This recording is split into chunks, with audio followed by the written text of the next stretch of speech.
తాకట్టులో ఉన్న బంగారానికి తక్షణ విముక్తి. ఈ రోజు మార్కెట్ రేట్ క్యాష్ మీ చేతిలో. శివ గోల్డ్ కంపెనీ, మీ నమ్మకానికి మా హామీ. వర్మ గారి టాపిక్ కూడా తీశారు కాబట్టి శివ టాపిక్ దాంట్లోంచి మీరు కొన్ని రోజులు తొలగించబడ్డారు. అది ఎంతవరకు నిజం? స్క్రిప్ట్ రాసేసాను. అతను ఫస్ట్ స్క్రిప్ట్ రాసి ఇచ్చాను. కృష్ణవంశీ అప్పుడు అసిస్టెంట్ నాకు. అంటే అతనికి అసిస్టెంట్, నా స్క్రిప్ట్ ఎవడైతే డైరెక్టర్కి అసిస్టెంటో అందులో ఒకరిని రైటర్ దగ్గరికి పంపుతారు. నువ్వు ఆ స్క్రిప్ట్ రాయించుకురా అని. కృష్ణవంశీ విపరీతంగా ఎంజాయ్ చేశాడు. మళ్ళీ విపరీతమైన జోకులు. కాలేజ్ కదా, సెటైర్లా అవి వేసా. తీసుకెళ్ళి రీడింగ్ ఇచ్చా. వర్మ స్క్రిప్ట్ మొత్తం విని, ఏంటి ఇన్ని జోకులు ఉన్నాయి అన్నాడు. మరి కాలేజీ అట్మాస్ఫియర్లో జోకులు ఉంటాయి, ఒక్క జోక్ కూడా ఉండడానికి వీల్లేదు. ఉండకుండా వద్దు, జోకు అన్నది ఉండదు ఆ సినిమాలో. మరి what I told and what that you have written. Sir you have given me the basic, I have developed. No, I don't want a single joke. ఇది ఆడే సినిమానే, గొప్ప సినిమా. అది మొత్తం తీసేసి మామూలుగా కృష్ణవంశీ ఏంటన్నా ఇంక సినిమా ఏముంటుంది. ఇక ఆ సినిమా యూనిట్ అంతా గోపాలరెడ్డి గారితో సహా వచ్చి ఇట్లా ఒక్కడే నమ్మాడు వర్మని, నాగార్జున. ఎవరికి నమ్మకం లేదు. సరే రాసేసి అయిపోయింది. ఈ రాసిన స్క్రిప్ట్ని నేను అప్పుడు మెడ్రాస్లో ఉంటున్నాను, చెన్నై. పొద్దున్న సడన్గా నాకు మార్నింగ్ ఫ్లైట్కి రమ్మాలి. నేను యాక్చువల్గా స్క్రిప్ట్ అంతా అయిపోయి రీరైట్ చేసి ఆయన కావాల్సినట్టు అది ఆయన చేతికి ఇచ్చి వెళ్ళాలి. ఈలోగా నాకు మార్నింగ్ ఫ్లైట్కి రమ్మన్నారు.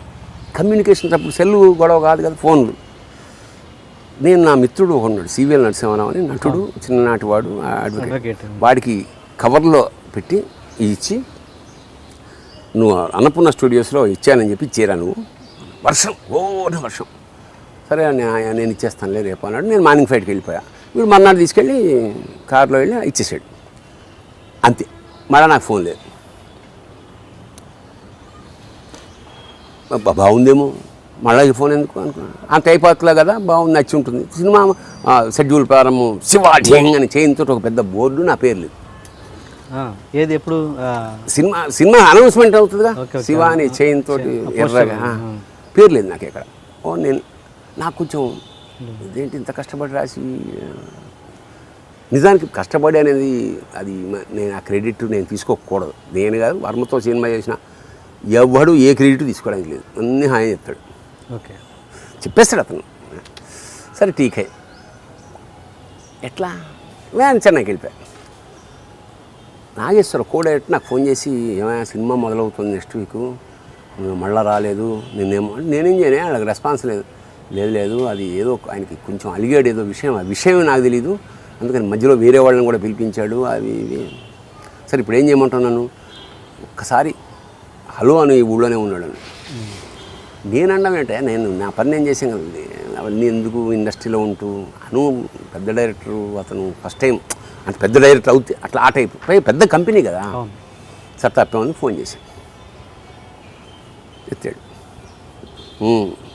భరణి ఏంటి చాలా రోజుల తర్వాత, అది నేను అనాల్సింది మీరు అన్నారేంటి. సరే ఠీక్, ఎప్పుడు అట్లాగే ఉంటుంది, రివర్స్ బ్యాచ్ కదా. అంటే అవన్నీ అవి ఇవి కూడా గుర్తుండవు అతనికి, అది గమ్మత్తు. ఏంటి అన్నాడు ఫోన్లో. నేను ఇమాజిన్ చేయగాడు ఆయన ఎలా అంటున్నాడు. సార్ సినిమా ఎప్పటి నుంచి, నెక్స్ట్ మీకు స్టార్ట్ అవుతుందిగా అన్నాడు. అట్లా మంచి. సరే ఇక్కడ కాస్ట్యూమ్ కొనడానికి వచ్చాను. నెక్స్ట్ సినిమా అంటే క్షణక్షణం, ఇదే సినిమా నెక్స్ట్ స్టార్ట్ అవుతుంది, దాని కాస్ట్యూమ్ కొనడానికి చెన్నై వచ్చాను. సరే సార్ అయితే ఎక్కడున్నారు? నాన్న శాలిగ్రామంలో ఉన్నాను సార్. ఈవినింగ్ ఫ్లైట్ నాకు 7 o'clockకి, అదే ఈవినింగ్ ఫ్లైటు. వస్తే 5 మీ ఇంటికి వస్తాను. ఎక్కడ అడ్రస్ అన్నాడు. మీ వాళ్ళకి తెలిసినండి కారు వాళ్ళకి అన్నాడు. ఉత్తిదీది కంటిన్యూ తుడుస్తున్నాడు. కానీ చెప్పాం కదా అతను అబద్ధం ఆడని. కట్ చేస్తే 5 కారు ఉంది ఇంట్లో. మా ఆవిడేమో పూరికి వెళ్ళింది, లేదు ఒక్కడనే. నాకు అప్పుడు అసిస్టెంట్ కూడా లేరు అనుకుంటా, అప్పుడు లేడు. వచ్చాడు, టీ కావాలే, నేనే పెడితే నాకు మంచి, నేను వెరీ గుడ్ కుక్. చాయ్ పెట్టి అక్కడ కూర్చున్నాడు, ఇక్కడ కూర్చున్నాడు. ఏంటి సార్ అదే భరణి నేను తీసేసాను తెలుసు నీకు తెలుసా అన్నాడు. అవును సార్. సంతోషించాను. ఎందుకు తీసేసానో తెలుసా? తెలుసు sir. First thing script is God. Script అనేది చాలా ఇంపార్టెంట్ సినిమాకి.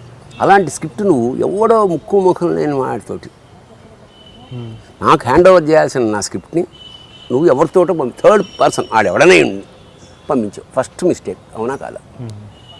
Mistake sir. నాకు తెలుసు దాని ఇంపార్టెంట్, నాకు తెలుసు. అది కారణం నేను మార్నింగ్ ఫ్లైట్కి వెళ్తున్నా, వర్షం, మరో గచ్చంతం లేదు, కారు ఉన్న ఫ్రెండ్ ఆడొక్కడే, దాన్ని తడవకుండా కవర్ వేసి పంపాను. But still sorry for that. ఏదో చేసి రాత్రో ఇవాళ అప్పుడు ఈ ఫెసిలిటీస్ ఏం లేదు సరే వాట్ ఎవర్, మీరు క్షమిస్తే రెండు, ఈ కథని నువ్వు how dare that you told the story to mister Ravikishore of Sravanthi movies.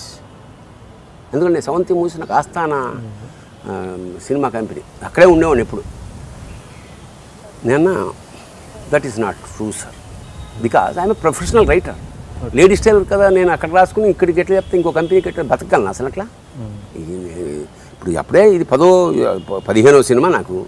నేను అక్కడ కదా ఇక్కడ డైలాగ్ అక్కడ చెప్తే ఎట్లా సర్వైవ్ అవ్వగలనా? First point. రెండో పాయింట్, అసలు మన సినిమా కథ ఉందా సార్ అన్నాడు.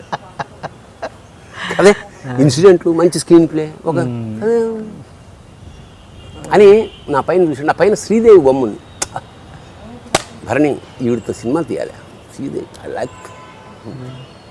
సార్ శ్రీదేవితో తీద్దురుగా నా సంగతి ఏమిటన్నా, ఎల్లుండి ఫైట్కి రా అన్నాడు. క్లారిటీ వచ్చేసిందా? సో అతని కోపము, అతని ద్వేషము, అతని ప్రేమ, అతని అటాచ్మెంట్ అన్ని క్షణభంగురాలే. శ్రీదేవి ఫోటో మీ ఇంట్లో ఎందుకుంది? ఆర్టిస్ట్ పెట్టుకున్నాం, ఏదో క్యాలెండర్ వచ్చింది పెట్టింది. అది చూసారా, ఇది కార్యకారణ సంబంధం. అసలు నేను పెద్ద శ్రీదేవి ఫ్యాన్ ఏం కాదు. శ్రీదేవి అందరికీ ఇష్టమో, నాకు ఇష్టమో. ఏ టపాకాయలు అప్పుడు ఉంటుంది కదా, పెట్టామన్నమాట కొత్తగా.